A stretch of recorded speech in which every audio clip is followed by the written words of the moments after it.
Hey guys, welcome back to my channel. ఈ వీడియోలో మీకు చూపించబోయే రెసిపీ పేరేంటంటే ముస్లిం స్టైల్ బీట్రూట్ కా ఖీర్. ఈ బీట్రూట్ ఖీర్ ఎలా చేస్తానో చూసేస్తారా? సో ఇంకెందుకు ఆలస్యం, ముందుగా స్టవ్ని అయితే వెలిగించుకోవాలి. ఆ తర్వాత దానిపైన ఒక బాండిల్ అయితే పెట్టుకొని నేనైతే ఒక 4 to 5 బీట్రూట్స్ అయితే బాగా తురిమి అయితే ప్లేట్లో పెట్టుకున్నాను. వీడియో స్టార్టింగ్లో అయితే చూపించాను మీకు. సో మీకు ఎంత క్వాంటిటీ అయితే కావాలో మీరు అన్నీ అయితే అలా తురిమి పెట్టుకోవచ్చు. సో నేనైతే 5 అయితే తీసుకున్నానండి. తీసుకున్నవి డైరెక్ట్గా అయితే బాండిల్లో వేసుకునేస్తున్నాను. కొంతమంది అయితే నెయ్యి వేసుకొని ఆ తర్వాత అయితే అవి వేసుకుంటారు, బట్ నేను నెయ్యి యూజ్ చేయడం లేదు స్టార్టింగ్లోనే. అందుకని ముందుగానే వేసుకునేసి అది గరిటెతో అలా కలిపి కాసేపు మగ్గనివ్వాలి.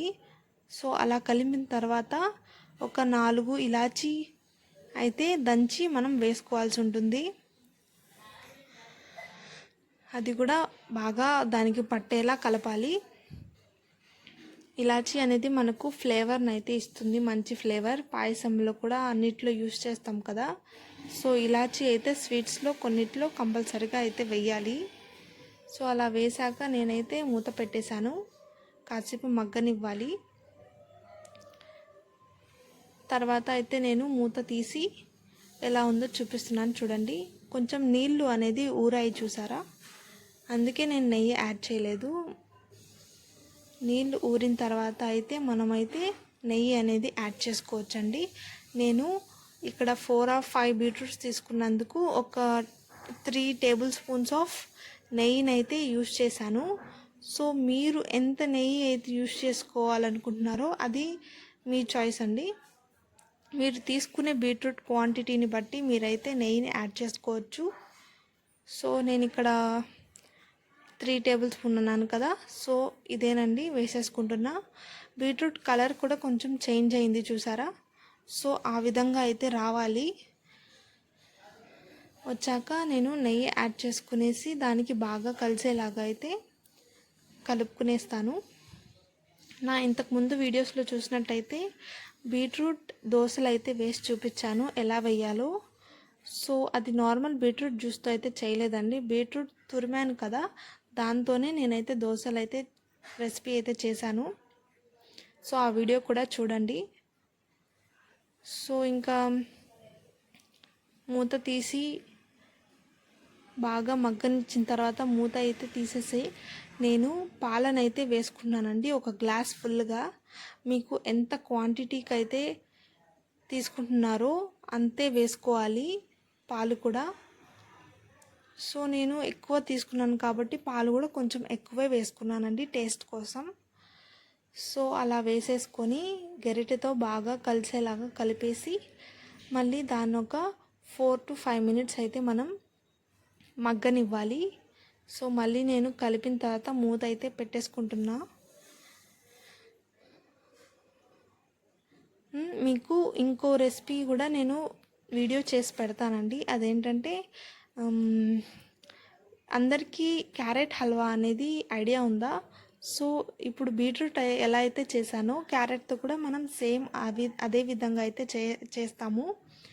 సో ఆ వీడియో కూడా చూడండి. ఎందుకంటే క్యారెట్ కన్నా బీట్రూట్ బాగుంటుందా, బీట్రూట్ కన్నా క్యారెట్ బాగుంటుందా అంటే నేను చెప్పలేను. వై? బికాస్ నాకు రెండు చాలా ఇష్టం. సో అందుకే ఆ రెండు ఎక్కువ సార్లు చేస్తూ ఉంటానండి నేను. సో ఫైనల్ టచ్లో మనమైతే చక్కెర కూడా వేసుకోవాలండి. లాస్ట్లో వేస్తున్నాం, ఎందుకంటే స్టార్టింగ్లోనే వేస్తే కొంచెం బాగుండదండి, లాస్ట్లోనే వేయాలి. చక్కెర దానికి పట్టేలాగా మొత్తం కలిపేస్తున్నాను. కొంచెం వాటరీగా ఉంది కదా, ఆ పాలు అనేది మనకు బాగా ఇంకిపోవాలి. అందుకని గ్యాస్ కొంచెం పెంచాను. హై ఫ్లేమ్లో పెట్టుకొని మనమైతే కాసేపు ఉడికించుకోవాలి. పక్కన పెట్టేసి గరిట మనం కాసేపు మగ్గనివ్వాలండి. చూడండి ఈ విధంగా అయితే మొత్తం వాటర్ మొత్తం పీల్చుకునేయాలి. సో ఇలాగా డ్రైగా అయితే ఉండాలి. నెక్స్ట్ మనమైతే లాస్ట్ స్టెప్ ఏం చేయాలో మర్చిపోయాం. డ్రై ఫ్రూట్స్ కంపల్సరీ అండి. ఏ స్వీట్స్లోకైనా సరే డ్రై ఫ్రూట్స్ లేకపోతే ఎలా చెప్పండి. సో ఫైనల్ టచ్ అదే కాబట్టి మనం ఇంకా నెయ్యిలో అయితే డ్రై ఫ్రూట్స్ అనేవి ఫ్రై చేసుకుందాం. ఇంకా డ్రై ఫ్రూట్స్ కొంచెమే కాబట్టి 1 టేబుల్ స్పూన్ ఆఫ్ నెయ్యి అయితే సరిపోతుంది. So I'm using 1 table spoon of ghee. And నేనైతే ఇప్పుడు కాజూస్ అయితే వేసుకుంటాను. కాజూస్ ఎందుకు వేసుకుంటానంటే ద్రాక్ష వేసుకుంటే మనకు ఉబ్బిపోతాయి అవి స్టార్టింగ్లోనే. సో ఈ సింపుల్ ట్రిక్స్ అనేవి గుర్తుపెట్టుకోండి, కుక్ చేసేటప్పుడు చాలా యూజ్ అవుతాయి. అందుకని అవి స్టార్టింగ్లోనే వేయకూడదు, లాస్ట్లో అయితే వేసుకోవాల్సి ఉంటుంది. ఫస్ట్ అవి వేసుకొని బాగా వేయించుకోవాలి.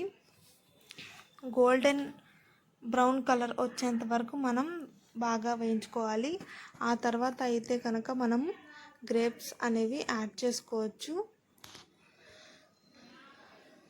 యాడ్ చేసుకున్న తర్వాత మనం నెయ్యిలో అవి బాగా ఫ్రై చేసుకొని పెట్టుకోవాలి. సో ఇలా అయితే ఈ ముస్లిం స్టైల్ బీట్రూట్ ఖీర్ అయితే చేసుకుంటామండి. ఈ వీడియో అండ్ ఈ రెసిపీ మీకు నచ్చినట్లయితే ఇంకొంతమందికి షేర్ చేసి, లైక్ చేసి, కమెంట్ చేయండి. ఇలాంటి మరిన్ని రెసిపీస్ అండ్ వీడియోస్తో అయితే మీ ముందుకైతే వచ్చేస్తాను.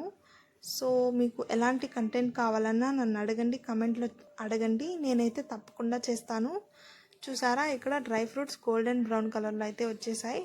సో ఈ కలర్లో అయితే ఉంటే మనకు అవి క్రంచీగా అండ్ క్రిస్పీగా అయితే ఉంటాయి మనం ఖీర్ తినేటప్పుడు. సో అందుకనేసి కొంతమంది పచ్చిగా వేపుకుంటారు, సో అలా ఏం బాగుండదు. సో ఇలా ట్రై చేయండి కంపల్సరీగా అయితే. ఇంకా నేను చాలా బాగుంటుంది, ఎలా ఉందో అయితే కూడా ట్రై చేయండి. సో నెక్స్ట్ వీడియోలో నేనైతే చాలా వేడిగా అయితే తినబోతున్నాను. ఇది మన ముస్లిం స్టైల్లో అయితే చేస్తామండి. అయితే వేడిగా తింటేనే చాలా బాగుంటుంది. Please must try it. Thanks for watching. Do follow for more video.